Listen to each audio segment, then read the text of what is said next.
আসসালামু আলাইকুম বন্ধুরা, সবাই কেমন আছো? আশা করি ভালো আছো। তো আজকে একটা আমি নতুন ভিডিও নিয়ে আসলাম আপনাদের মাঝে।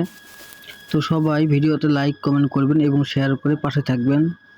তো আমি অনেক দিন পর দেশে আসলাম। তো দেশে আসার পর দেখতেছেন তো ধান কাটতেছি। তো ধান লাগাইছিলাম আমরা ঈদের আগে। তো এখন ধানটা পেকে গিয়েছিল। তো আমি কয়েকদিন আগে ঢাকায় গিয়েছিলাম, মানে 20 দিন ঢাকায় থেকে বাড়িতে আসলাম, ধান পেকে গেছে এখন। তো কাটতে আসছিলাম আমরা। তো অনেকেই ধান কেটে ফেলছে, আমরা এখনো কাটিনি। এই জন্য আমরাও কাটতে আসলাম ধান কয়েকজন মিলে।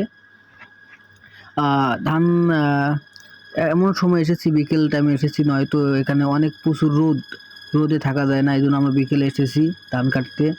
আর এই জায়গাগুলো দেখতেছেন, এই জায়গাগুলো তো মানে আগে বর্ষা হলে অনেক পানি হয়, এখানে থাকা যায় না, মানে ধান রাখা যায় না, এমন পরিস্থিতি হয়। এই জন্য আমরা অগ্রিম কাটতেছি।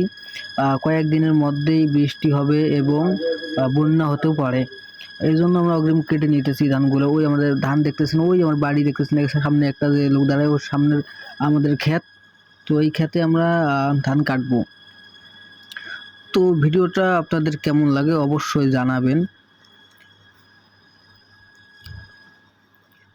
তো এগুলো দিয়ে চলাফেরা করা যাচ্ছে না, কারণ অনেক কাদা এবং বৃষ্টি হয়েছিল কয়েকদিন আগে। তো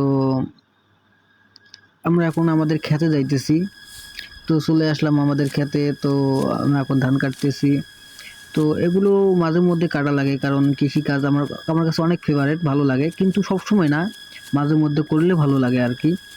আহ, তো আজকে অনেক রোদ রোদ ছিল। বিকেল টাইমে এসেছিলাম আর কি, তারপর রোদ। তো ধান কাটতেছি। তো ধান কাটার পর আমরা বাড়িতে যাব। যাওয়ার পর আমাদের এলাকাটা আপনাদেরকে দেখানোর চেষ্টা করব ভালো করে।